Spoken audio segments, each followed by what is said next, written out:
Bem-vindo aqui ao canal do Nerd Sabido, o canal que te deixa mais inteligente, ok? Vamos lá para mais um vídeo arrebentando a boca do balão aí, estourando, para te deixar na fita nesse tempo de estudar em casa, né? Não se esqueça, inscreva no canal, deixe seu like, deixe seu comentário, ok? E vamos juntos aí fazer a diferença nesse período de pandemia, ok? Então, solta a vinheta!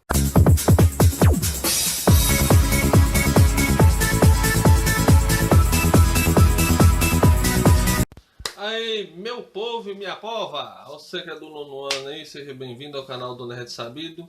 Essa é mais uma aula aqui da atividade da quarta semana do PET 2. Vamos lá?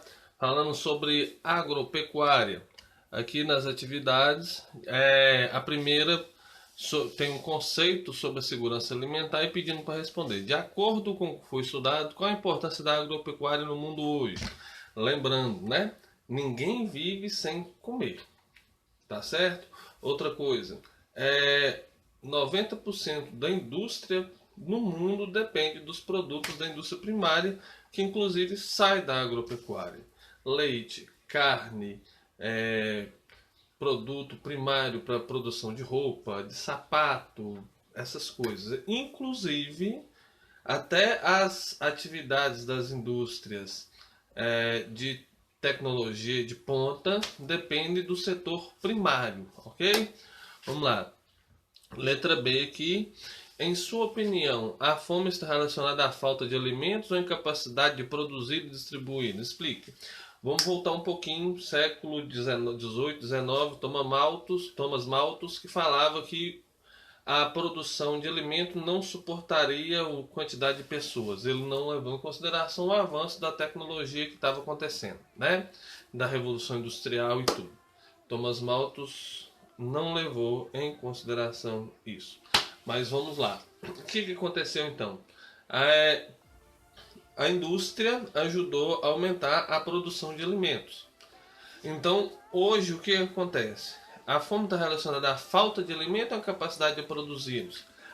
Podemos dizer que há incapacidade de produzi-los e também alguns governos que infelizmente retêm seus alimentos esperando que o período de entre safra, justamente para quê? Para poder vender mais caro. Existe alimento no mundo hoje para ninguém passar fome.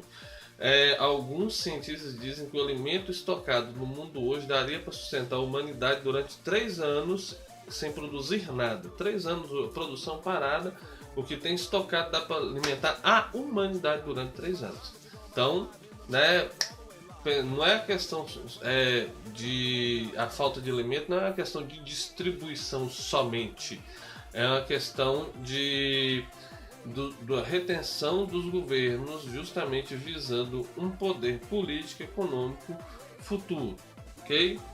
Na questão número 2, estamos aqui na número 2, né? Tem um gráfico sobre número de pessoas em segurança alimentar grave. A gente pode aumentar aqui um pouquinho, tá certo? Nós temos no mundo, África, Ásia, América e América Anglo-Saxônica. Esse é um gráfico que demonstra a situação de pessoas, infelizmente, no mundo com dificuldade com insegurança alimentar. Isso justamente por causa dessa última resposta da número 1. Tá? E aqui está assim, a questão fala assim: em sua opinião, é possível estabelecer relações entre a insegurança alimentar e o processo de apropriação de terras agricultáveis por empresas e países estrangeiros? Existe, deixei claro na questão anterior, e na questão acima aí ficou claro, justamente porque países que têm dificuldade de produção poderiam ser ajudados. E outra, esses mesmos países às vezes não possuem as tecnologias necessárias. Um exemplo, a transposição do São Francisco foi inaugurada agora pelo Jair Bolsonaro. Vai privilegiar aquele pessoal do Nordeste todinho. Uma outra coisa foi criada no Brasil durante esse período agora do presidente Bolsonaro e que já existia em Israel, é a dessalinização da água. O que é isso? Você pega a água do mar, tem aparelhos que pegam essa água salgada, tira o sal dela e e torna ela água potável. O que alguns especialistas ambientalistas dizem que é a solução para o problema. Que então essa versão de algumas ONGs naturalistas que tem por aí, vai faltar água no mundo, cai por terra. Porque a água tem sobrando. O problema agora é querer usar essa água em benefício do povo. Um outro mapa aqui, né? Apropriação de terras e nova aliança de segurança alimentar e nutricional. Deixa eu dar uma aumentadinha aqui para você ter uma ideia. Aqui nós temos a legenda, apropriação de terras, países de origem com investidores estrangeiros e tal, aquela coisa toda. E aqui você pode ver que a maioria dos países que investem e é alvo de investimento, né? Você tem aqui, por exemplo, os países que mais investem são alvo de investimento. Você tem aqui o Brasil, tá certo? E você tem a Rússia e parte da Europa, que são os países que mais investem e recebem investimento. Países visados pelo investimento estrangeiro. Aí você tem a Europa, a África, alguns países na Ásia e o restante da América Latina, fora o Brasil. E aqui a Guiana, que pertence, né, à França ainda, não é um país livre, assim, vamos exagerar bastante. Questão número 3. Um grupo de países... que grupo de países os tons lilás e verde representam? Aí é só olhar a legenda. Por que foram escolhidas 2 tonalidades de lilás e verde? Também a legenda... explica, só ir na legenda. O segredo é ir na legenda aqui, ó. Para responder essa questão é só vir aqui na legenda. O segredo tá aí, tá? Questão número 4. Com base na observação, é correto afirmar que o emprego dos tom e ilhas verdes está relacionado ao uso da variável visual valor? Justifique sua resposta. Aí também você vai voltar lá. O que são os tons lilás e verde? Aqui, ó. Vamos aumentar. Lilás e verde. Iniciadores de projeto, G7 parceiros, né? Com observação, é correto afirmar que o emprego está relacionado ao uso de variáveis de valor? Sim. Justamente são países em potencial produtivo, tá certo? São países que produzem muito, inclusive os Estados Unidos e o Canadá. São países que, os Estados Unidos lá, os belts, né?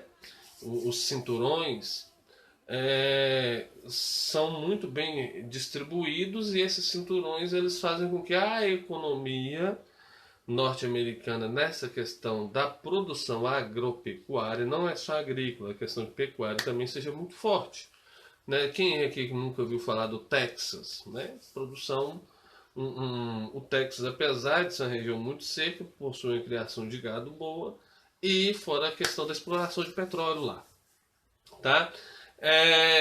E os outros países são países potencialmente exploráveis. Por que exploráveis? Você tem a América Latina, Uruguai, Paraguai, Chile, Bolívia, Venezuela, Colômbia. Você tem o México, você tem alguns países da África, alguns países da Ásia, principalmente ali, né, do Japão, alguns tigres asiáticos que não tem, a produção agrícola deles é pequena, mas é explorável, principalmente alguns países da Europa, né? Vamos dar mais uma olhada aqui. A número 5. O Japão, lembrando, apesar de não ter terra para plantar, o território lá ser um território frágil para isso, por conta da questão da quantidade de ilhas e de vulcões, mas eles conseguem produzir muito no pequeno espaço que tem, justamente por conta da tecnologia. E por último aqui, como estão representados os países que investem em terras e ao mesmo tempo são alvo de investimentos? Que países são esses? Você vai ter que voltar. É tudo com relação à legenda. Quais são os países que recebem investimentos? Você vai vir aqui, ó. Quais são os países que recebem investimentos aí? Vamos dar uma olhada? Pois é, mata a charada aí. Quais são os países que recebem investidores? Por que esses países recebem esses investidores, né? Por que esses investidores vão lá? E esses mesmos países investem em terras? Por que eles são, e quando são alvo? Por que são alvo de investimento? É por pura caridade? Ou tem algum outro objetivo por trás, né? O que é esse objetivo de quem investe? Beneficia no país que é investido? Olha, porque não é só a questão de querer investir, né? Cada país tem autonomia, né? E a autonomia, a autoridade desses países, dada pela sua Constituição, é, ela pode abrir mão para a entrada de empresas, investimentos estrangeiros. Justamente por quê? Porque com certeza o país também está vendo que pode ganhar. Então não é como dizem por aí, que a via capitalista de mão única. Não, essa faca tem dois gumes, essa moeda tem dois lados, ok? Muitas vezes quem recebe o investimento recebe porque precisa, mas também é beneficiado com esse investimento. Talvez não tanto como se pudesse investir dele próprio, mas precisa começar de algum lugar e aprender de alguém, não é isso? Então vamos lá, mãos à obra e força nesse trabalho porque vocês são show de bola. Vamos lá porque não podemos perder tempo. Bom trabalho para vocês.